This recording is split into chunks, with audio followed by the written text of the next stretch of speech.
मुंबईवरून जर नागावला जायचं असेल 2 ते 2.5 तासात, तर बेस्ट ऑप्शन आहे फेरी सर्विस.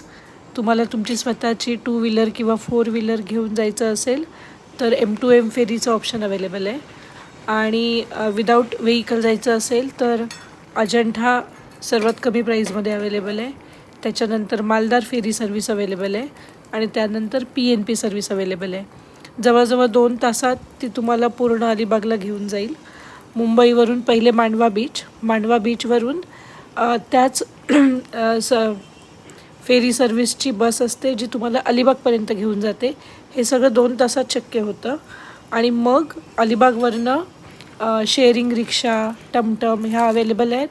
त्यातून तुम्ही 15 ते 20 मिनटात किंवा डिपेंडिंग ऑन ट्रॅफिक थोडा जास्त वेळ लागेल आणि मग तुम्ही नागावला पोचू शकता.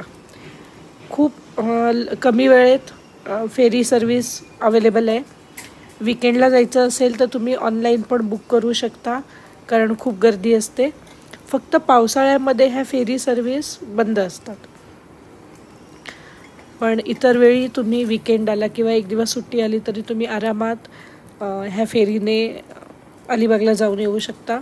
आणि अलिबागमध्ये तुम्हाला फिरायचं असेल तर भरपूर छोट्या रिक्षा, शेअरिंग रिक्षा, जर जास्त लोक असतील, ग्रुप असेल तर इझिली अवेलेबल आहेत. तर विकेंड डेस्टिनेशन अलिबागपेक्षा नागाव नक्की प्रेफर करा.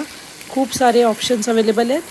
आणि रिटर्न येताना किती लास्ट कितीची फेरी आहे हे विचारून तशाप्रमाणे